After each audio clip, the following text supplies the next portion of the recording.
말씀은 누가복음 22장 14절에서 19절 말씀입니다. 우리 같이 함께 하나님의 말씀을 읽도록 하겠습니다. 시작. 때가 이르매 예수께서 사도들과 함께 앉으사 이르시되 내가 고난을 받기 전에 너희와 함께 이 유월절 먹기를 원하였노라. 내가 너희에게 이르노니 이 유월절이 하나님의 나라에서 이르기까지 다시 먹지 아니하리라 하시고 이에 잔을 받으사 감사기도 하시고 이르시되 이것을 갖다가 너희끼리 나누라. 내가 너희에게 이르노니 내가 이제부터 하나님의 나라가 임할 때까지 포도나무에서 난 것을 다시 마시지 아니하리라. 또 떡을 가져 감사기도 하시고 떼어 그들에게 주시며 이르시되 이것은 너희를 위하여 주는 내 몸이라. 너희가 이를 행하여 나를 기념하라 하시고 아멘. 오늘은 성찬식이 있는 날입니다. 저는 어렸을 때부터 교회를 다녔기 때문에 성찬식의 의미가 그렇게 마음에 와닿지 않았습니다. 좀 지겹기도 하고 또 이렇게 의식, 형식인 것 같기도 하고 과연 이게 나에게 무슨 의미가 있는가? 예수님의 피가 예수님의 살이 떡과 잔으로 우리에게 주는데 그 상징하는 것이 별로 이렇게 마음에 크게 와닿지 않았었습니다. 그래서 사실 이렇게 성찬식이 있다면 오늘 예배 또 늦게 끝나겠다 이게 늘 걱정이고 희한하게 또 그날은 굉장히 길어졌었습니다. 제 안에 성찬 예식이 이렇게 묵상이 되어지지 않고 그 의미가 무엇인지를 제 안에 이렇게 깊이 깨달아지지 않았던 그런 말씀입니다.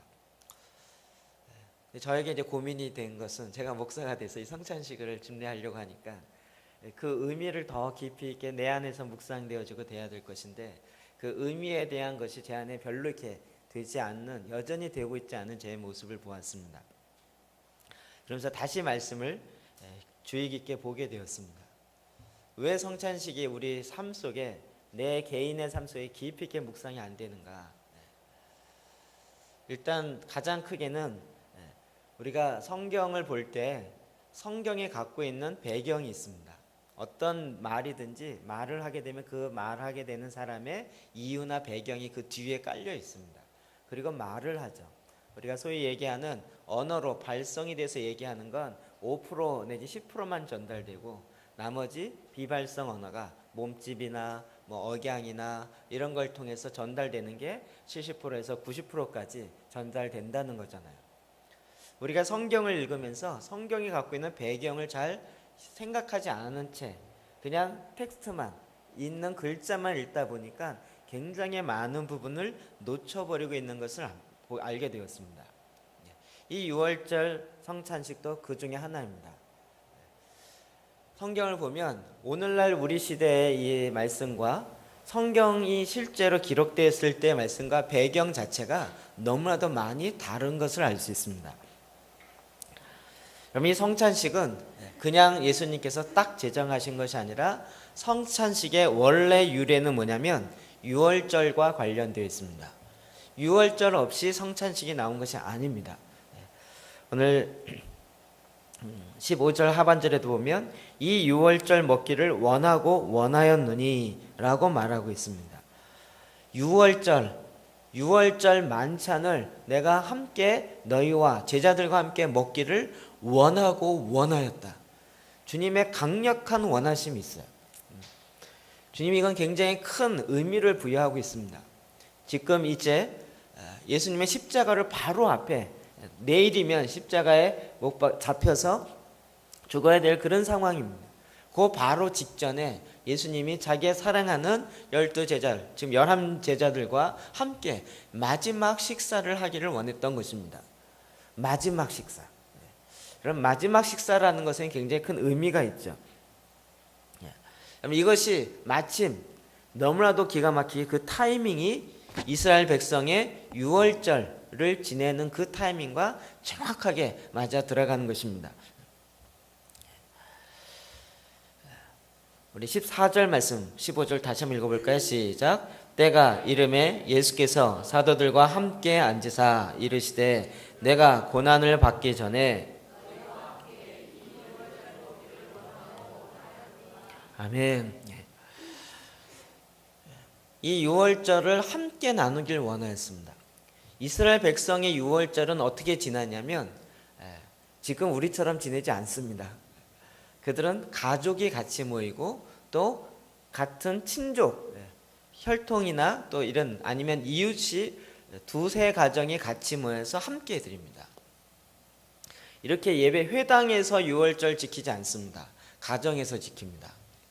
그리고 유월절을 지키기 위해서는 어린 양을 잡아야 합니다.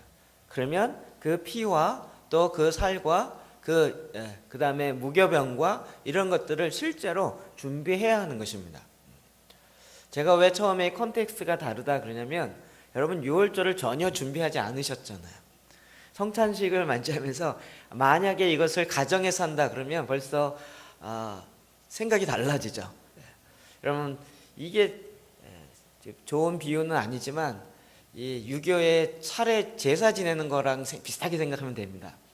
제사 지내보셨나요? 저희 집은 제가 29살 때까지 8살 때까지 제사를 지냈는데요. 제사 지낸다 그러면 벌써 이 엄마들의 머릿속에 돌아가는 생각들이 있어요. 제사상을 차리려면 제사상 음식을 사야 되고요. 그걸 미리 준비해야 되고요. 그런 모든 과정을 해야 되는 거예요. 그래 놓고 제사상을 차려 놓는 것입니다. 특히 이제 뭐 설날이나 이럴 때는 우리 선조님들에게 가장 핵곡식, 핵과일 이런 거를 선조님들에게 드려야 된다. 이래서 그걸 정말 핵곡식과 핵과일을 사가지고 그런 거 중심으로 정성스럽게 차려서 드립니다. 이러는 과정들이 모든 제사를 지내는 가정마다 다 경험하는 거죠. 근데 유월절 원래 절기도 그렇게 각 가정에서 하게 되어 있습니다. 근데 오늘날 우리 시대는 그렇게 가정에서 하지 않다 보니까 별로 준비할 게 없는 거예요. 그냥 와서 딱 보면 성찬보가 있고 이러면 성찬식이네. 오늘도 늦게 끝날 거 아닐까? 뭐 이런 걱정이 드는 것이지 실제로 내가 뭘 준비해야 되는지 모르는 거죠. 그러나 주님께서 이것에 담겨 있는 하나님이 원하셨던 그 강력한 하나님의 뜻이 있습니다. 그것은 유월절 안에 그 의미가 아주 깊이 있게 들어가 있는데 주님이 이 유월절의 완성을 이루신 것입니다. 이 유월절은 출애굽기 12장 13절에 있습니다. 같이 읽어볼까요? 시작. 내가 애굽 땅을 칠 때에 그 피가 너희가 사는 집에 있어서 너희를 위하여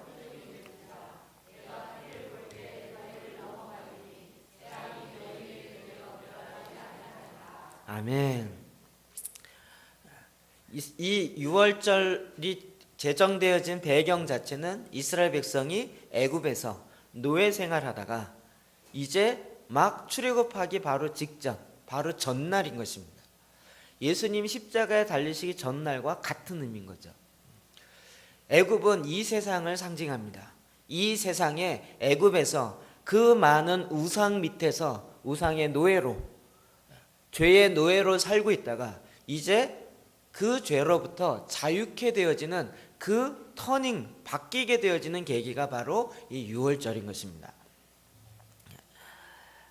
여러분 그때 하나님께서 이스라엘 백성에게 하라고 하신 것이 뭐냐면 어린 양을 잡아서 그 피를 그 집에 문설주와 임방에 바르라고 한 것입니다. 그래서 하나님의 약속한 그 시간에 하나님의 죽음의 천사가 첫째 난 것을 다 죽이려는 그 순간에 그 피가 발라진 집은 그냥 이미 죽었기 때문에 넘어간 것이에요. 그래서 넘어갔다 그래서 유월절이다 이렇게 이야기하는 것이죠. 이것이 바로 오늘 저와 여러분 가운데 정확하게 실제로 우리에게 의미하는 것은 이것입니다. 예수 그리스도의 피가 우리에게 덮여진 자들에게 이제 우리도 더 이상 죄의 노예로 사는 것이 아니라 그 자유함으로 하나님의 언약의 땅, 약속의 땅, 가나안으로 들어가게 되는 것입니다. 이제 그 죄의 속박으로부터 벗어나서 이제는 하나님이 약속한 그 축복의 자리로 들어가게 되어지는 그 시점이 바로 이 유월절이라는 것입니다. 그래서 그 피를 볼 때 내가 너희를 넘어가리라, 죽음의 천사가 사자가 넘어가리라 라고 말하신 것입니다. 오늘도 우리가 구원받은 것이 바로 예수 그리스도의 피가 우리를 덮은 바 되었을 때 우리를 죄의 사망의 심판으로부터 넘어가게 되어지는, 이걸 구신약적 표현으로 얘기하면 구원받게 되어지는 그 자리에 이르게 되는 것입니다. 그럼 이것이 우리에게 의미하는 바는 사실은 너무나도 큽니다. 근데 문제는 이것이 우리가 그 노예로 살아보지 않았다는 것이에요. 이렇게 자유로운 국가에서 살다 보니까 별로 이것이 큰 의미를 부여하지 못한다는 것이에요. 옛날에 유명했던 영화 중에 쉰들러 리스트라는 영화가 있었습니다. 스토리는 대충 아시죠? 유대인을 다 잡아서 죽여서 학살해야 되는, 그럴 때 독일 사람 한 사람이 그것을 알고 자기의 재산을 점점 팔기 시작해서 사람을 한 사람 한씩 삽니다. 그래서 1,100몇 명 되는 사람들을 그 돈으로 주고 사서 결국 그 사람들을 따로 살려냅니다. 그 영화의 마지막 장면 기억나십니까? 신들러 리스트가 실제 죽어있는 그 무덤 앞에 그 살아났던 사람들이 줄을 쫙 쓰고 와서 돌을 하나씩 그 무덤 이름 옆에다 돌을 쌓아놓습니다. 그러면서 그들이 매년 그 해가 되면, 그 시간이 되어지면 그때 와서 그 돌을 하나씩 얹어놓는. 그래서 이 쉰들러가 자기의 재산을 팔아서 자기를, 유대인, 죽을 수밖에 없었던 유대인을 살려준 것을 기념하면서 매년 아이들까지, 그러면서 그 아이들에게도 이분 때문에 우리가 살았고 너도 그래서 탄생하게 되었다, 이 얘기를 계속 들려주는 것입니다. 이거는 실화였죠. 우리가 그런 일을 경험하면 이게 무슨 의미인지 알 것입니다. 오늘날 이 시대에 보면 운동권에 있었던 사람은 아주 열사로 치는 아주 유명한 사람 하나가 전태일이죠. 그가 데모하다가 결국 분신 자살해서 죽은 것이 민중의 열사로 해서 그의 기념일이 되어지면 또다시 모여서 기념하고 혹은 우리나라는 이제 뭐 3.1절이 되면 유관순 여사 이야기하면서 또 그를 기념하고 뭐 이런 식으로 이렇게 합니다. 그런데 주님은 우리에게 더 중요한 핵심으로서 우리에게 이것을 말씀하신 것입니다. 이것이 단지 2000년 전에 돌아가신 예수 그리스도를 기념하라, 여기에서 끝나는 것이 아니라 이 피가 오늘 저와 여러분 가운데서 실제로 우리 안에 실제한다는 것입니다. 그래서 고린도전서 11장 23절 말씀부터 읽어볼까요? 시작. 내가 너희에게 전한 것은 주께 받은 것이니 곧 주께서 잡히시던 밤에 떡을 가지사 축사하시고 떼어 이르시되 이것은 너희를 위하는 내 몸이니 이것을 행하여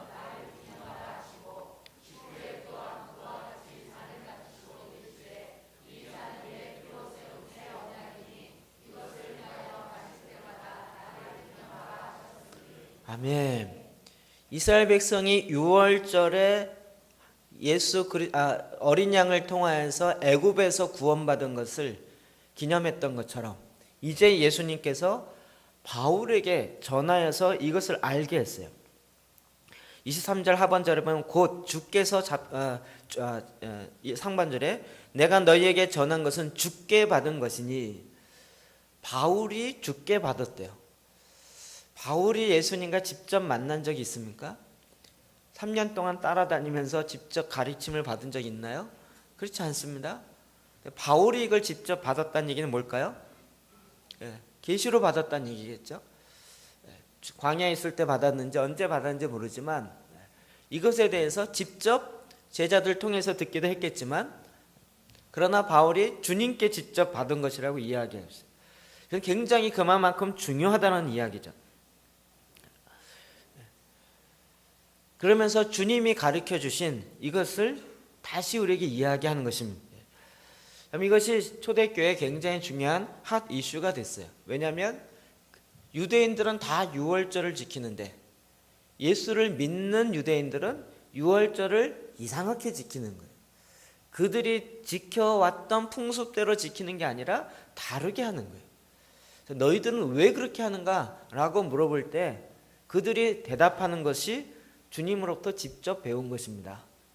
그리고 주님이 이것을 우리에게 기념하라고 했습니다. 라고 배운 것을 성도들에게 알려주고 그들도 유월절에서 가정에서 그렇게 하듯이 오늘날 우리들도 가정에서 그렇게 하는 것입니다. 그럼 이것은 사실은 유대인을 위한 것도 아니요 이방인도 위한 것이 아니라 하나님의 백성으로 새로 탄생한 교회를 위한 것입니다. 하나님께서 예수 그리스도의 십자가의 죽음과 부활과 함께 주님이 새롭게 탄생시키는 것인데 그것이 신약의 교회라는 것입니다.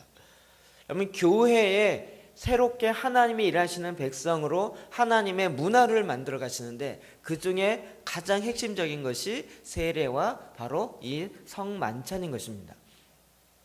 그래서 구약에는 유월절이 있었지만 신약에는 성찬을 통해서 구약의 유월절을 통하여서 우리가 애굽으로부터 구원받은 것을 기억하는 것처럼 이제 신약의 이 성만찬을 통하여 죄로부터 구원받은 그 원래의 실제 의미를 다시 기억할 뿐만 아니라 그것을 우리 삶에 실제로 살아가는 것입니다. 그래서 이 유월절과 깊은 의미가 있는데요. 유월절은 굉장히 예언적 의미를 갖고 있습니다. 자, 마태복음 26장 27절 말씀 봅시다. 시작. 또 잔을 가지사 감사 기도하시고 그들에게 주시며 이르시되 너희가 다 이것을 마시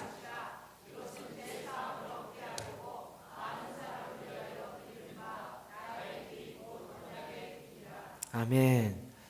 예수님이 딱 잔을 가지시고 이것은 너희를 위하여 흘리는 많은 사람을 위하여 흘리는 나의 피니 곧 언약의 피니라 얘기하신 거예요. 예수님이 아주 특별한 일을 행하시는 거죠. 예수님은 사실 아직 십자가에 달리기 전입니다. 근데 이미 십자가의 사건이 무엇을 의미하고 있는지를 정확하게 아는 거예요. 그것을 유월절을 빌어서 설명하는 거예요. 우리나라 사람들은 이 유월절의 의미가 별로 들어오지 않지만 유대인들은 아예 머리에 박혀 있거든요. 유월절을 통하여 우리가 애굽으로부터 출애굽. 여러분 이 세상에 그렇게 탄생한 나라는 없을 것입니다. 근데 놀라운 역사를 이루어서 애굽에서 200만 명이나 넘은 그 많은 사람들이 출애굽해서 하나님의 기적 같은 역사로 홍해를 가르시고 애굽에 있는 첫째 난 장자를 죽이시고 애굽에 있는 10가지 재앙을 통하여 모든 우상들을 멸하시고 그리고 이스라엘 선택된 백성을 택하셔서 그들을 구원하시고 홍해를 가르시고 광야를 지나서 하나님의 언약의 땅, 약속의 땅 가나안으로 들어가게 하시는 이 놀라운 구원의 역사가 이스라엘 백성의 실제 가운데 있었던 것입니다. 그럼 이것이 그들의 피 속까지 있는데 주님이 이 사건을 통하여 이제 이 사건이 의미하는 것이 역사적 사건이었지만 사실 이것도 더 실제적인 것을 너에게 알려주기 위한 것이었는데 바로 내가 너희를 위하여서 흘리는 나의 피니라. 이 피가 많은 사람을 위해서 흘리는 곧 내 언약의 피니라. 이것이 왜 흘려요? 죄사함을 얻게 하려고. 죄사함을 얻게 하려고요. 죄의 노예로 죄에 속박되어 있는 그 모든 죄의 구속함이 이 피로 되는 것이기 때문에 주님이 실제적으로 그것을 새롭게 제정하면서 그러면서 성찬식을 행하는 것입니다. 누가복음 오늘 본문 16절에는 이렇게 말하고 있습니다. 시작. 내가 너희에게 이르노니 이 유월절이 하나님 나라에서 이루기까지 다시 먹지 아니하리라. 아멘. 예수님이 특이한 이야기를 하십니다. 그러면서 뭐라 그래요? 유월절이 하나님의 나라에서 이루기까지 다시 먹지 아니하리라. 이게 참 놀라운 말씀이에요. 이제 이 잔을 마시고 난 다음에는 유월절을 다시는 안 하겠다는 거예요. 왜요? 하나님의 나라에서 이루어지기까지, 하나님의 나라에서 이 유월절의 원래 의미가 완성되어지는 그날까지는 내가 유월절의 행사를 다시 안 할 거라는 거예요. 그리고 새로운 것을 너에게 준다는 거예요. 유월절 의미의 완성인 것이죠. 그래서 구약에서는 유월절을 행해서 우리를 구원하신 어린 양을 기념하고 그 어린 양의 피를 의미를 하고 하나님께 감사함으로 드렸는데, 신약에서는 이제 우리가 유월절 행사를 하는 것이 아니라 성찬 예식을 통하여서 예수의 피가 우리를 죄에서 구원하시고, 그리고 구원하실 뿐만 아니라 하나님의 은혜의 보좌 앞에 나아가게 하시고 하나님의 자녀로 삼게 하시고 언약의 모든 축복들을 다 받아 누리도록 하게 하신다는 것입니다. 즉 예수 그리스도의 이 유월절 만찬을 통하여 그동안에 있었던 유월절의 행사가 끝이고, 이건 다 상징이었거든요. 실제이기도 하지만 예수 그리스도의 오심을 통하여 죄의 실제가 사해지는 그런 모습을 보여주는 이 일이 이제 예수 그리스도가 십자가에 못 박혀 죽으시고 부활하신 걸 통해서 이루어진 것이에요. 그렇기 때문에 유월절을 더 이상 지키지 아니하고 내가 새롭게 너에게 주는데, 이제부터는 그동안 있었던 상징을 추구할 것이 아니고 실제를 가지라는 거예요. 어린 양의 피로 구원받았다라는 그 짐승의 피로 구원받았다는 그 상징에 머물러 있지 말고, 이제는 내가 너희를 위하여 흘리는 이 피로 말미암아 너희가 실제적으로 자유케 되어지고 구원을 얻었고, 그리고 그 구원으로 말미암아 누리는 기쁨의 실제를 이제 경험하면서 살아가게 되어진다는 것입니다. 그래서 성찬식은 우리에게 단지 하나의 예식으로 끝나는 것이 아니라 내 죄에서부터 자유케 되어지는 그 기쁨과 즐거움이 있는 것입니다. 그래서 히브리서 12장 2절에는 이렇게 말하고 있습니다. 시작. 믿음의 주요 또 온전하게 하시는 이인 예수를 바라보자. 그는 그 앞에 있는 기쁨을 위하여 십자가를 참으사 부끄러움을 개의치 아니하시더니. 아멘. 우리는 자꾸 예수님의 피, 십자가에서 흘리신 피 이 생각하면 얼마나 아프셨을까, 얼마나 힘드셨을까, 자꾸 이런 쪽으로 몰아갑니다. 그런데 예수님도 그 십자가의 고난에 집중하지 않으시고 오히려 그 다음을 바라보셨어요. 그는 그 앞에 있는 기쁨을 위하여 십자가를 참으셨어요. 십자가의 고난이 있었지만 그 십자가 고난에 얼마나 힘들었을까가 아니고요, 그 십자가 다음에 있는 그 앞에 있는 기쁨을 바라보신 거예요. 유월절이 그것이죠. 유월절에 어린 양의 피를 통하여서 아직 출애굽하진 않았어요. 근데 지금 피를 뿌리고 그 다음에 무교병을 먹으면서 앞으로 있을 그 기쁨을 미리 경험하는 거예요. 그런 것처럼 예수님도 이제 십자가를 통하여 신약의 유월절, 신약의 성만찬을 이루시는데, 그냥 그것이 이 피가 나를 얼마나 아프셨을까 이런 차원이 아니고 그 다음에 있는 자유함, 그 다음에 있는 기쁨을 바라보신 것입니다. 오늘 우리가 이 성찬을 통하여 하나님이 이 일을 행하시는 것입니다.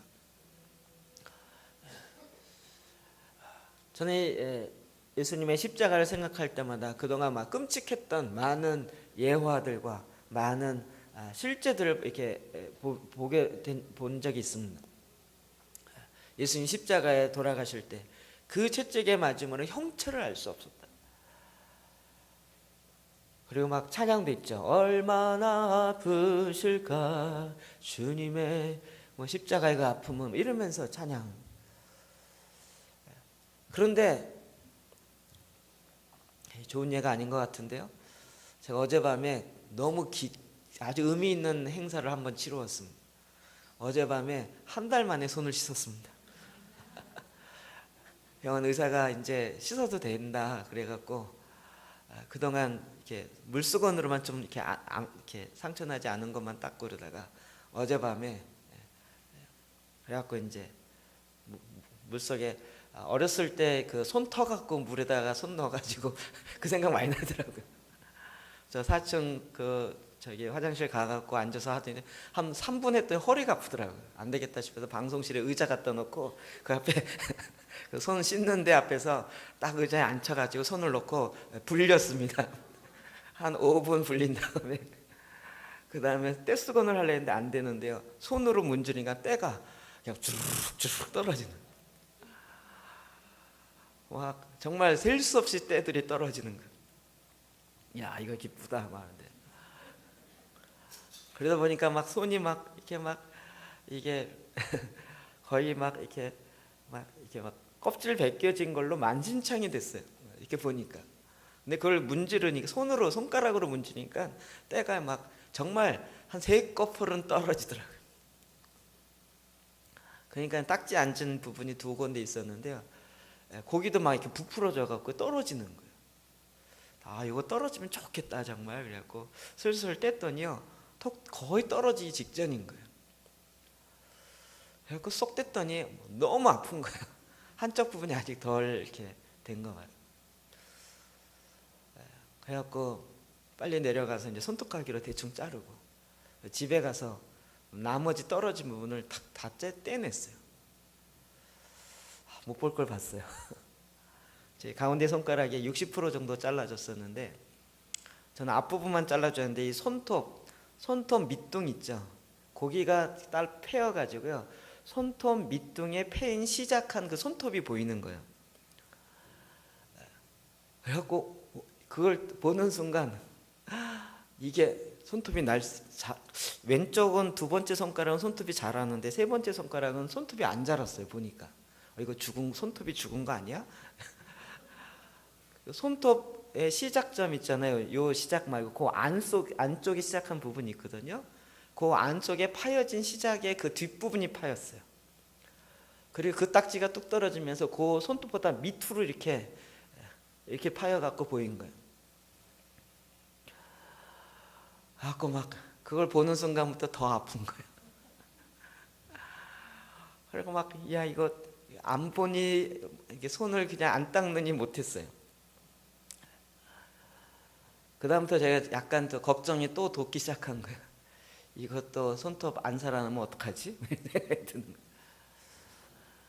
근데 사실은 제 안에 이걸 왜 닦고 싶었냐면요, 정말 한 손 갖고 못하는 게 너무 많은 거예요. 전에도 얘기했지만 뭐 하나 마시려고 병 달라 그랬는데 병이 안 따져요. 지금도 병이 잘 안 따져요. 그리고 넥타이도 제가 이걸 못 매요. 그래서 오늘은 전도사님에게 매달라 그래갖고 참 이게 굉장히 민망해요. 저희 아내가 매주면 정말 좋을 텐데, 그래도 아내가 앞에서 매주면 이렇게 분위기 좋잖아요. 이렇게 뭐 매주고 시꺼먼 남자가 앞에서 이렇게 매주니까 이걸 안을 수도 없고 그냥 이렇게 적당히 떨어져. 이게 한 손 갖고 못하는 게 너무 많아요. 그래서 저는 빨리 이 2손이, 이쪽 손이 살아나서 움직일 수 있어요. 이게 지금 아직 주먹이 안 쥐어지거든요. 살아나가지고 빨리 원래처럼 움직여야지 하는데 이게 지금 거의 잘 안 돼요. 거의 잘 잡아지지가 않아요. 근데 제 안에 그런 희망이 있는 거죠. 빨리 나아라. 빨리 온전케 되어서 2손 옛날 쓰던 것처럼 썼으면 좋겠다라는. 제 안에 이런 희망이 있는 거예요. 그래서 아프지만 뜯는 거예요. 빨리 낫도록. 이해는 되십니까? 왜 이 예를 드는지? 주님이 십자가의 고난을 바라본 것이 아니라 그 다음에 십자가에 내가 흘린 피를 통하여 나의 사랑하는 자녀들이 얻게 되어질 자유, 얻게 되어질 그 기쁨을 위해서 그 십자가의 고난을 참으셨다고요. 오늘 우리가 성찬식을 행하신 것은 바로 그와 같은 기쁨을 누리는 것입니다. 주님은 우리가 얼마나 십자가에서 고통을 많이 당하셨는가, 이것을 우리로 하여금 경험케 하기 위함이 아니라 우리가 이제는 이 예수 그리스도의 피로 말미암아 기쁨을 누리고 자유함을 누리고 그와 같은 그 영광이 무엇인지를 실제로 경험하고 알기를 원하시는 것입니다. 그래서 우리 모두가 다 이 성찬에 그 어린 양의 피, 예수 그리스도의 피를 통하여서 내가 자유케 되어지는 것을 경험하고 우리 삶 속에 실제로 누리는 것입니다. 그래서 주님이 십자가를 참으사 부끄러움을 개의치 아니하시더니 하나님 보좌 우편에 앉으셨느니라. 이제는 그 고난을 통과해서 주님이 이미 그 십자가의 그 피 흘림을 통해서 그 다음에 있어야 할 것이 무엇인지 아신 것이죠. 그래서 그것을 마다하지 아니하고 참으시고 인내하시고, 그리고 이제는 그 다음에 보좌 우편에 앉으셔서 모든 만물을 다스리는 통치의 권한을 다시 회복하신 것입니다. 이제 이것을 저와 여러분 가운데 함께 행하길 원하시는 것입니다. 누가복음 18장 32절 말씀 볼까요? 시작. 인자가 이방인들에게 넘겨져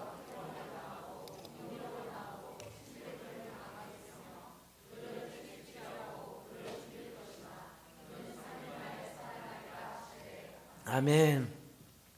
예수님이 자기 자신이 어떻게 죽을지를 미리 이야기했어요. 어쩌다가 그렇게 십자가 못 박혀 죽은 것이 아니라 이미 자기 자신이 어떻게 죽을지를 알고 계셔요. 여러분, 예수님이 하나님의 아들이니까 알았겠지. 그게 아니고요. 구약부터 계속 메시아가 임할 것이고 메시아가 어떻게 죽을 것인지를 계속 예언하고 있었어요. 그것을 주님은 이미 알고 계셨고 그 말씀을 이야기하면서 제자들에게 아직 십자가에 달리기 전인데도 미리 이야기하는 거예요. 인자가 이방인들에게 넘겨서 희롱을 받을 거는 거예요. 능력을 당하고요. 침뱉음을 당할 것이에요. 여러분, 십자가 사건을 아시면 실제 이것을 다 예수님이 경험하죠. 그들은 채찍질하고 그를 죽일 것이나, 그런데 여기서 끝나지 않고 그는 3일 만에 살아나리라.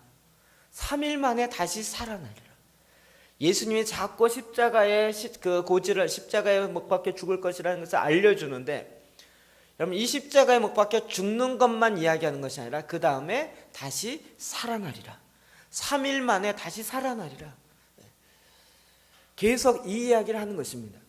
왜요? 어린 양의 피가 이스라엘 백성을 애굽 밑에서 노예 생활하던 자들을, 그들을 다시 꺼내서 다시 살려서 하나님의 언약의 땅 가나안에 들어가게 한 것처럼 이제 우리를, 죄의 노예로 있었던 우리들을 다시 꺼집어내서 우리로 하여금 다시 살아나는 자의 삶을 살게 하는 것입니다. 그래서 이 성찬식은 우리 구원의 기쁨을 경험하는 것입니다. 하나님 우리에게 계속 이 일을 행하게 하시는 것이, 주님은 이제 이후로는 내가 유월절 행사는 하지 않겠다. 왜요? 성찬식을 통하여 예수 그리스도의 피를 통하여 너희 가운데 실제가 있을 것이고 그 다음에 하나님 나라에서 이루어지기까지, 근데 하나님의 나라에 예수님이 다시 오시면 완성되어지면서 이루어지는 또 만찬이 있습니다. 그것은 무슨 만찬이죠? 혼인 만찬인 거죠. 어린 양의 만찬은 가족끼리 우리의 구원을 기뻐하는 거였습니다. 이제 신약에서의 이 만찬은, 유월절 만찬은 끝났는데 이제 우리가 이 만찬을 하는 것은 이제 우리의 구원을 기뻐하고 경험하고 실제하는 것이고, 그 다음에 다시 오실 예수, 하나님의 나라가 완성되어질 때는, 그때는 유월절 만찬이 아니라 그때는 어린 양의 혼인잔치에 혼인 만찬이 이루어지는 것입니다. 주님이 이와 같은 기쁨을 이 성만찬 가운데 다 집어넣으신 거예요. 그래서 이제는 우리로 하여금 이와 같은 하나님의 기쁨을 누리라고요. 경험하라고요. 이를 위해서 주님은 고난받기를 두려워하지 않으셨습니다. 예수 그리스도가 십자가에 못 박혀 죽은 것에 대해서 많은 철학자들이, 많은 사회학자들이, 신학자들이 다른 의견을 내놓습니다. 어떤 사람은 정치적 모략에 따라서 죽었다. 그래서 왜 정치적으로 죽었는지를 쫙 풀어서 책 한 권으로 어마어마하게 씁니다. 놀라운 신학자들이 그런 이야기를 합니다. 또 그런 걸 보면 정말 그런 것 같아요. 그 당시에는 헤로드 왕은 분봉왕이었어요. 원래 그곳은 본디오 빌라도라는 총독이 다스려야 되는데 그 로마 사람들이 다스릴 때 워낙 이쪽에서 밀란이 많이 일어나니까 자기네 나라의 왕을 인정해 주면서 총독이 다스렸어요. 그래서 결국 이 분봉왕은 로마에 의해서 지배를 받습니다. 그러니까 이 분봉한 헤로드 왕은 늘 로마의 눈치를 봐야 하는 거예요. 그런데 유대인의 왕이 나타났다 그리고 유대인의 왕이라 그러니까 누구의 목숨이 위험한 거야? 헤로드 왕이, 내가 왕인데 새로운 왕이 나타났다고? 이렇게 되는 거예요. 그러니 헤로드시 다른 왕은 죽여라, 이렇게 되는 거예요. 그러니까 이게 정치적으로 죽었다라고 그 당시의 정황을 풀어서 설명해요. 얘기를 들으면 그런 것 같아요. 또 어떤 사람은 종교적 정황으로 죽었다는 거예요. 제사장이 있었고 그 당시에도. 그런데 내가 새로운 민족을, 새로운 하나님의 백성을 너희 가운데 만들어내리라. 그러면서 12 제자들과만 다니고요. 그들을 통해서 하나님의 새로운 나라를 이야기하고 그들에게 권세를 주었다고 그래요. 실제 권세는 그 당시 어디 있었어요? 제사장들과 원래 종교 지도자들 가운데 있었잖아요. 근데 이들에게 주어진 권세를 이야기한 것이 아니라 오히려 예수님과 함께 있었던 12 제자들에게 내가 너에게 만국을 다스리는 권세를 주겠다 그리고 귀신을 내어 쫓겠다는 권세를 주겠다고 하니까 이쪽이 위기의식을 느낄 수밖에 없죠. 그래서 종교적 이유 때문에 죽었다는 거예요. 그럼 그런 식의 메시지 많이 들어보셨을 거예요. 그러나 성경은 그렇게 얘기하고 있지 않습니다. 요한복음 17장 17절 18절 볼까요? 시작. 내가 내 목숨을 버리는 것은 그것을 내가 다시 얻기 위함이니 이를 내게서 빼앗는 자가 있는 것이 아니라 내가 스스로 버리노라. 아멘. 예수님 자신이 이렇게 말씀하세요. 내가 스스로 버린다고요. 자살했다는 이야기가 아닙니다. 그 위에 보면 나의 목숨을 내게서 빼앗을 자가 있는 것이 아니라 예수님의 생명을 빼앗을 자가 없어요. 아니 예수님도 죽지 않을까요? 나중에 오래 살았다면. 죽음은 죄로 말미암아 옵니다. 예수 그리스도가 죄가 없기 때문에 아마 십자가에 못 박혀 죽는 이런 일이 없었으면 어떻게 됐을까요? 지금까지 살아계실 것 같아요. 이 땅의 육으로. 제가 그런 상상을 해봅니다. 그런데 주님은 그게 없잖아요. 그런데 왜 십자가에 못 박혀 죽냐고요? 정치적 이유 때문에? 종교적 이유 때문에요? 주님은 그렇게 말씀하지 않으세요. 여기 보시면 내가 스스로 버리노라. 스스로 버리노라. 스스로 내가 십자가를 지노라. 스스로 내가 그 고난을 감당하노라. 그 위에 17절에 보면 목숨을 버리는 것은 그것을 내가 다시 얻기 위함이라. 이 목숨을 내어 줌으로 더 많은 목숨을 얻기 위함이에요.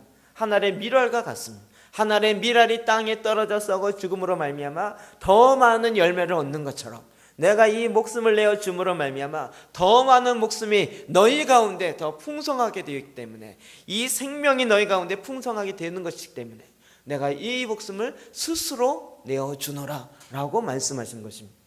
이로 말미암아 저와 여러분이 이와 같은 놀라운 하나님의 은혜, 하나님의 자유함을 맛보기 시작하는 것입니다. 여러분이 예수님의 죄의 사망을 깨뜨리시고 우리를 자유케 하는 일이 없었다면 오늘 우리가 과연 어떻게 살 수 있었을까요? 그런 상상을 간혹 해봅니다. 내가 예수 안 믿었으면 저는 뭐 했을 것 같습니까? 예수님 안 믿고 있었으면 뭐 했을 것 같으세요? 포크레인 기사 하려고 그랬다니까요. 포크레인 기사에서 그냥 기계 다루면서 이런 거예요. 그러면서 그냥 오늘도 하루 일당 많이 번 것으로 기뻐하고 즐거워하고 이러면서 전혀 그런 모습이 아닌 거예요. 여러분의 과거의 모습을 보면서 예수님 없었을 때 우리가 살려고 했던 그런 삶의 목표, 그것을 향해 달려갔을 거잖아요. 오직 내 삶의 목표는 포크레인 기사로 하루에 일당을 많이 받으며 그것을 많이 벌어서 우리의 집안이 풍성하게 되어지고 그렇게 잘 살다가 결국 이렇게 뭐 아프지 않고 잘 죽는 것이다 이러면서 끝났을 거 아니에요. 그런데 예수 그리스도로 말미암아 하나님이 놀라운 비밀을 알게 하셨어요. 제가 오늘 이 말씀을 보면서 저도 깜짝 놀랐어요. 아 그렇구나. 이 성찬 예식이 6월절의 그 모든 절기를 완성하시는 거구나. 제가 이 말씀 준비하면서 오늘 처음 알았어요. 전에는 이게 성찬식이 그냥 예수님이 제정하셨고 그래서 그냥 뭐 교회적으로 중요하게 여기니까 하나보다 이랬었는데 그게 아니고요. 이제는 이것이 내 안에 실제가 돼요. 그래서 내가 죄로부터 자유케 되는 것입니다. 뿐만 아니라 하나님의 능력이 나타나는 하나님의 권능의 역사가 일어나는 것입니다. 예수의 피가 우리를 새롭게 하십니다. 예수의 피가 우리를 3일 만에 다시 살아나는 놀라운 부활의 영광에까지 이르게 하는 것입니다. 저와 여러분이 오늘 믿음으로 살아가는 것은 이와 같은 부활의 기쁨들을 또 누리고 또 경험하고 또 깊이 있게 다시 한번 그 기쁨을 저와 여러분이 경험하는 것입니다. 저는 사실 원래 이러던 사람 아니에요. 저는 눈이 변명하지만 저는 아주 전통 보수주의 교단, 저희 교단만 있었고, 게다가 아주 지성적이라고 하는 그 선교단체 간사로 있었고요.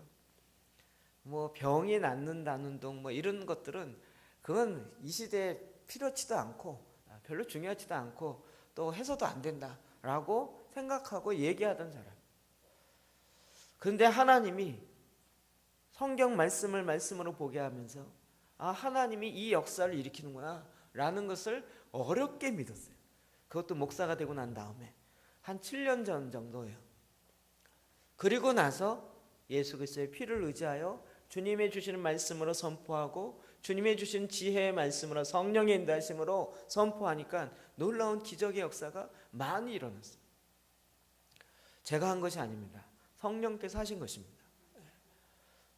제가 어디 가서 얘기했지만 지금도 제일 두려운 사람은 목사님은 모든 병 다 고친대 이래갖고 오는 사람 제일 두렵습니다. 그렇지 않아요. 그렇지 않지만 그것을 믿고 난 다음에 이게 성경에도 이 말씀도 있구나. 그리고 이것이 오직 예수 그리스도의 피로 말미암아 역사가 일어나는구나. 그리고 믿음을 갖고 선포하기 시작하니까 하나님의 성령이 주시는 마음 따라 선포할 때 하나님이 실제로 그 믿음의 역사를 일으키신다고요. 그래서 저한테 얘기해 준 사람도 있고 안 해준 사람도 있지만 해준 사람의 이야기를 들어보면 뭐 뇌경색으로 수술하려고 날짜 잡아놓고 했다가 그런데 기도받고 금방 나아가지고 수술 안 하고 뭐 이랬던 사람부터 시작하여 병으로부터 고침받는 수많은 사람들의 간증이 있습니다. 다시 말씀드립니다. 제가 한 것이 아닙니다. 주님이 채찍에 맞음으로 우리가 나음을 입었다라는 그 하나님의 말씀과 예수 그리스도의 피의 권세를 믿기 때문에 그 믿음으로 선포하니까 하나님이 그와 같은 역사를 일으키는 것입니다. 이것이 예수의 피로 말미암아 피의 능력으로 가능하다고요.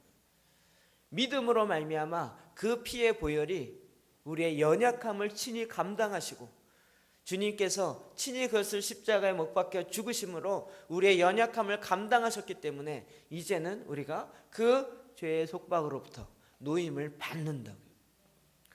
이와 같은 자유함을 누리니까 얼마나 기쁜지 몰라요. 와, 하나님이 정말 살아계시구나. 하나님이 일하시는구나.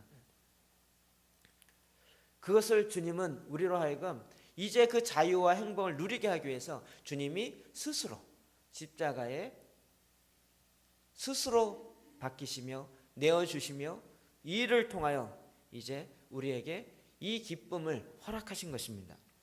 그러나 십자가의 그 죽음은 그냥 쉬운 것은 아니었습니다. 마태복음 27장 46절 말씀 볼까요? 시작. 엘리 엘리 라마 사박다니 하시니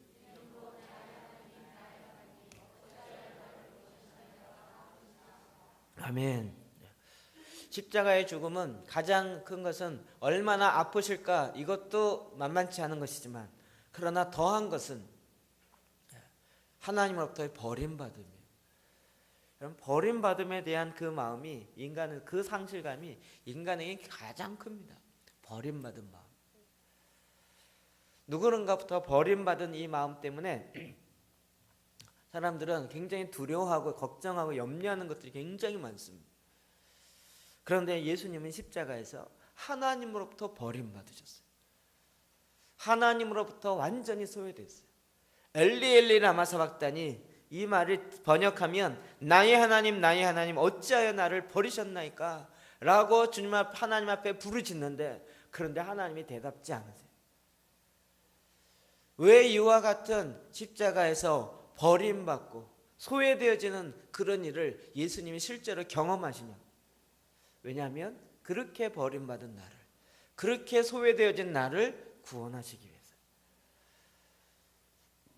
하나님은 이 모든 것들을 우리의 모든 죄의 속박으로부터 다 구원하기 원하여서 예수님께서 가장 낮은 가장 참혹한 그 십자가의 형태 가운데 들어가시는 것입니다.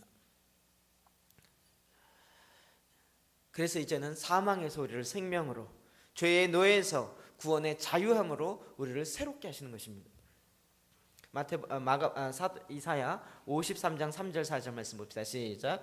그는 멸시를 받아 사람들에게 버림받았으며 간고를 많이 겪었으며 질고를 아는 자라. 마치 사람들이 그에게서 얼굴을 가리는 것 같이 멸시를 당하였고 우리도 그를 귀히 여기지 아니하였도다. 그는 실로 우리의 질고를 지고 우리의 슬픔을 당하였거늘 우리는 생각하기를 그는 징벌을 받아 하나님께 맞으며 고난을 당한다 하였노라. 아멘.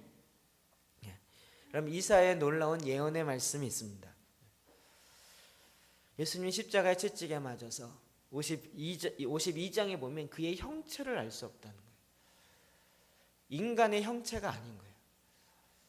그 형체를 알 수 없는 그 예수님의 모습 속에서 오히려 이제는 우리로 하여금 얼마나 망가져 있고 얼마나 찢어져 있는 우리 한 사람 한 사람을 주님이 다 싸매시고 다시 일으키시는 하나님의 역사를 일으키는지를 우리에게 보여주는 것입니다. 예수님의 제자들에게 죽기 직전에 이 얘기를 하세요. 성만찬을 하시면서 유월절 만찬을 마지막으로 하시고 유월절 만찬을 완성하고 새로운 만찬, 성만찬을 일으키시면서 이 제자들에게 바로 이 말씀을 하시는 거예요. 그래도 제자들은 역시 예수님이 다시 부활하심으로 우리에게 산 세계를 주실 것이다, 이걸 생각지 못해요. 여전히 예수님의 죽음에만 연연한 거예요. 우리의 선생님이 죽는데, 우리의 선생님이 죽는데. 그런데 예수님은 계속 제자들에게 그것이 아니라 소망을 이야기해요. 내가 3일 만에 부활을, 내가 다시 태어나리라. 너희도 다시 나와 같이 이 부활의 영광에 이르려 하려고 내가 새롭고 산 길을 내가 너에게 내리라 라고 하는 것입니다. 이를 위해서 주님이 십자가에서 채찍에 맞은 바 되어지고 버림바 되어지고 멸시를 받는 바 되어지고 그 모든 질고를 다 경험하는 바 되어지는 것입니다. 그래서 사람들에게 얼굴을 가리는 것 같이 멸시를 당해요. 그럼에도 불구하고 그 예수님조차 귀히 여기지 않아요. 그러나 예수님은 그 모든 것들을 알지만 그럼에도 불구하고 십자가를 스스로 지시는 거예요. 그래서 이제는 멸시받은 우리를 구원하시고 우리가 당하는 모든 질고로부터 우리를 새롭게 하시는, 부활케 하시는 하나님의 영광을 보게 하시는 것입니다. 우리 그리스도의 삶은 그런 의미에서 부활의 삶을 사는 것입니다. 믿으십니까? 저는 요즘에 새로운 하나님의 소망과 기대를 갖습니다. 주님의 일하심에는 늘 부활이 있었습니다. 다시 태어남이 있었습니다. 다시 살아남이 있었습니다. 이 성만찬은 우리로 하여금 다시 살아나는 것이 무엇인지를 보게 하는 것입니다. 다시 살게 하십니다. 부활의 영광에 이르게 하십니다.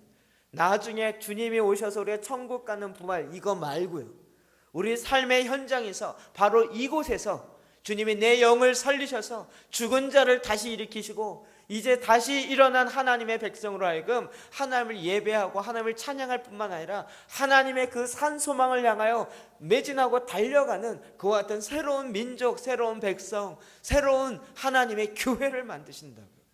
그게 바로 저와 여러분인 것입니다. 오늘 기가 막히게도 오늘 오후 예배 주제랑 이게 딱 맞아요. 이 교회는요, 그냥 교회 다니고 등록하는 게 아니에요. 예수 그리스도 안에서 한 새 사람이 되어져요. 전혀 다른 존재로 피조물로 바뀌어진다. 우리의 주인이 바뀌어요.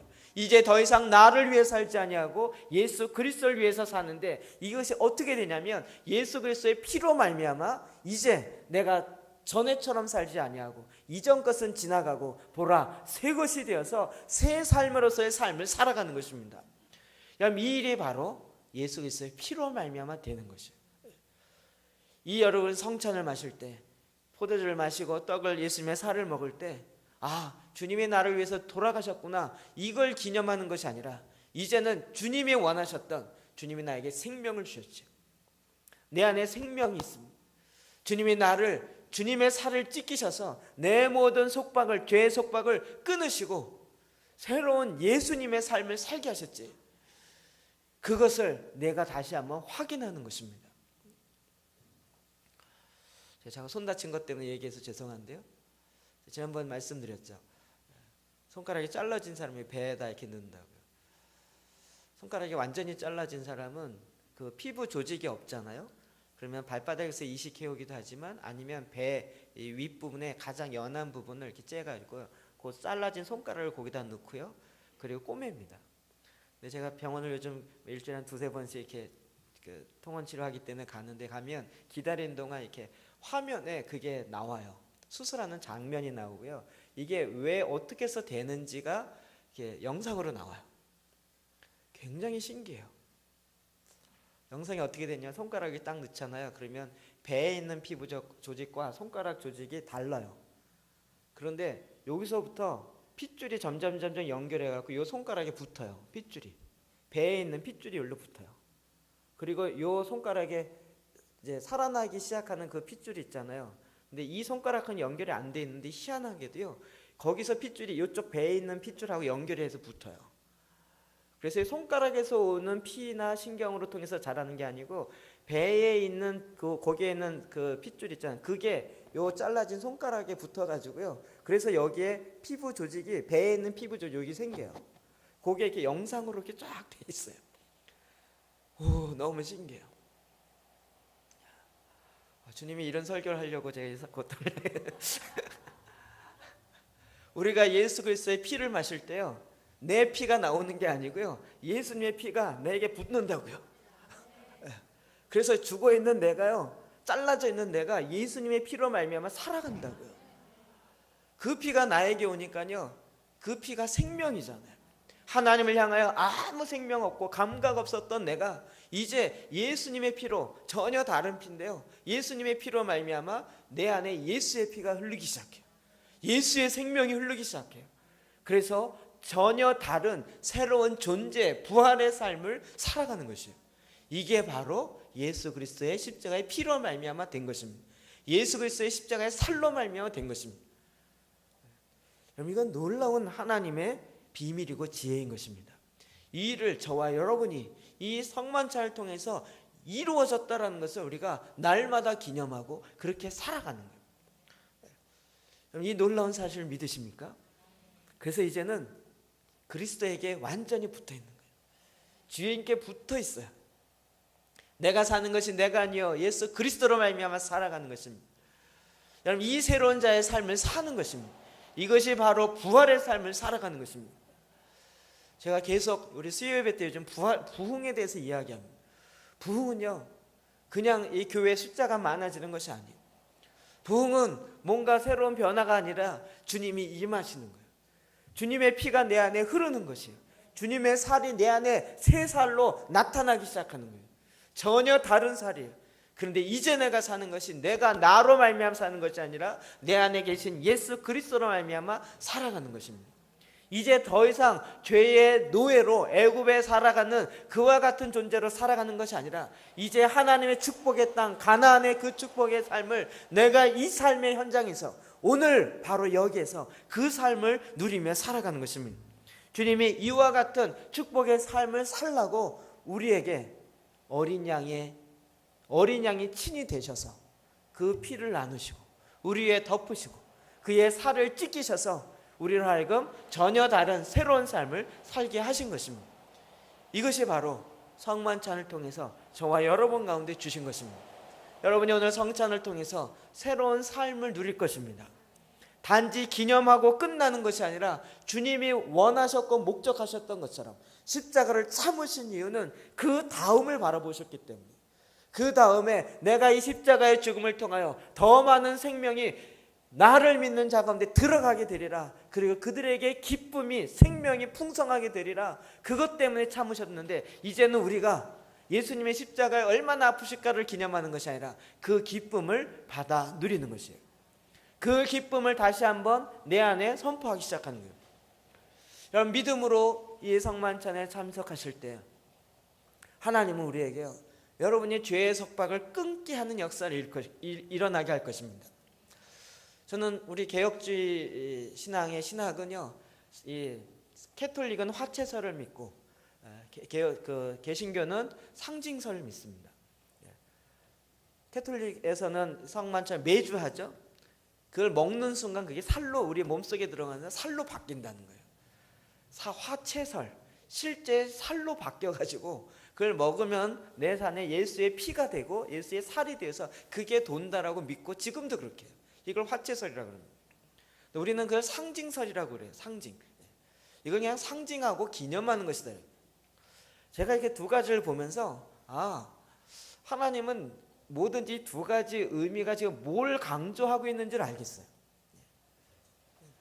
그냥 상징하고 끝나니까 예식으로 끝나더라고요.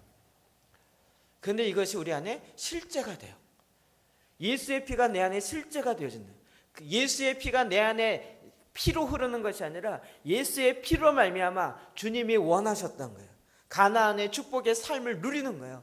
이제 더 이상 죄의 노예로 살지 아니하고 하나님이 주시는 이 생명으로 말미암아 하나님을 알고 하나님을 기뻐하고 하나님의 나라의 백성으로 이 땅의 왕으로 제사장으로 살아가는 이와 같은 삶의 실제를 내 안에 누리게 되어지는 것이, 그것이 말씀이 실제가 되어서 화채설이 아니라 화말설, 말씀이 내 안에 실제가 되는, 뭐라 하죠? 그걸 그냥 성육신이라 그래요. 말씀이 내 안에 실제가 되어지는 걸 살아가는 것입니다. 그래서 우리가 성만찬에 참석하는 것뿐만 아니라 그 잔을 마실 때요, 내가 과거에 해결하지 못했던 죄의 사슬이 끊어지는 역사가 있을 줄 믿습니다. 내가 전에 누리지 못했던 기쁨이 솟아날 줄 믿습니다. 그냥 기념하고 끝나는 것이 아니라고요. 실제 주님이 그 삶을 저와 여러분 가운데 살게 하신다고요.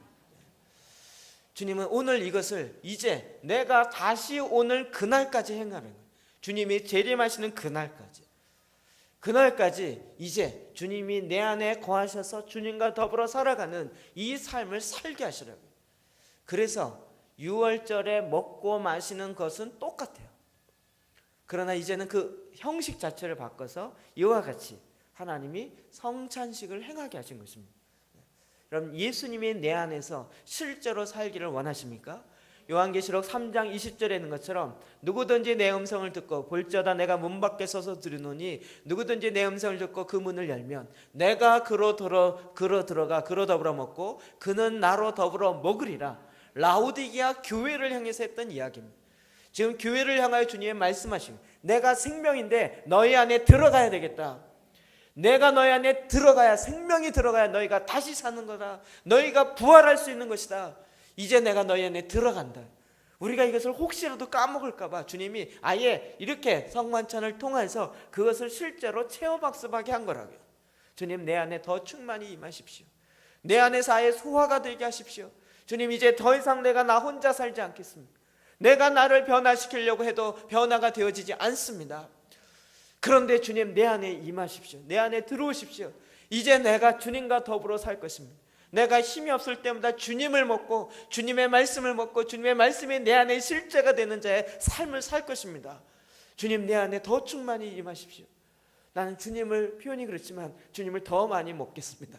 주님으로 더 풍성하게 살겠습니다. 그 말씀이 바로 내 안에 실제가 되어지는 것입니다. 그래서 주님은 이 성만찬을 우리에게 행하라고 명하신 것입니다. 예수 그리스도의 피가 우리 안에 뿌려지는 거예요. 머리뿐만 아니라 우리 속 모든 곳까지 뿌려지는 것입니다. 다시 말씀드립니다. 제가 화채설 이야기하는 것이 아닙니다. 그 말씀이 실제가 되어서 이제 예수의 피로 말미암아 죄의 권세가 끊어지고 주님의 놀라우신 하늘의 모든 신령한 복을 우리에게 주시기 원하셨던 하나님과 통로가, 하나님과 혈관이 연결됨으로 말미암아 하나님의 생명이 우리에게 흘러가고 하나님의 비전이 우리 안에 들어오고 하나님의 꿈이, 하나님이 이 땅에서 이루고자 하는 하나님의 나라가 내 안에 들어오기 시작하고, 그러므로 말미암아 우리가 이 땅에 하나님의 백성, 하나님의 자녀, 하나님의 왕, 하나님의 제사장으로 이 땅에 살아가는 실제를 살게 되어지는 것입니다. 이것이 바로 성만찬입니다. 오늘 여러분, 이 실제 하나님께서 우리를 초대하셨고요. 오늘도 이 성찬을 통하여 단지 기념하고 끝나는 것이 아니라 하나님, 주님이 원하셨던, 그래서 십자가를 끝까지 고난과 모멸 속에서도 인내하면서 그 이후에 일어날 기쁨을 바라보며 참으셨던 것처럼 하나님이, 예수님이 원하시는 그 기쁨이 내 안에서 터지게 하십시오. 내 안에서 실제가 되게 하십시오. 여러분 그와 같은 일이 이 성찬을 통해서 우리 안에 일어나는 것입니다. 오늘 이 놀라운 축복이 저와 여러분 가운데 있기를 주의 이름으로 축복합니다. 저희가 성찬을 위해서는 그동안 이렇게 세례 받은 사람만 했었습니다. 그러다 보니 세례 안 받은 사람은 소외되는 경향이 있어요. 그래서 제가 이런 부분 계속 고민하다가 세례 받지 않으신 분들은 애찬의 형태를 바꿔서 애찬으로 좀 참여를 해서 다 갖게 하자. 특히 우리 아이들은 정말 이게 궁금한 거예요. 어른들만 먹고 난 안 주고. 그래서 아이들에게도 이 주님의 의미는 충분히 이해되어지고 들어가야 된다. 이런 믿음 마음이 있어서 우리 세례 받지 않은 그리고 아직 입게 하진 아이들 할지라도요 같이 동참은 하지만 형태는 애찬 형태로 갑니다. 그래서 같이 참여하려고 합니다. 중고등학생들 같이 다 12시에 올라올 건데요. 이 시간 그 주님의 일하심의 실제가 내 안에 이루어지도록 같이 이 시간 말씀을 잡고 함께 기도합시다. 우리 이 시간 말씀 잡고 같이 한번 기도하겠습니다.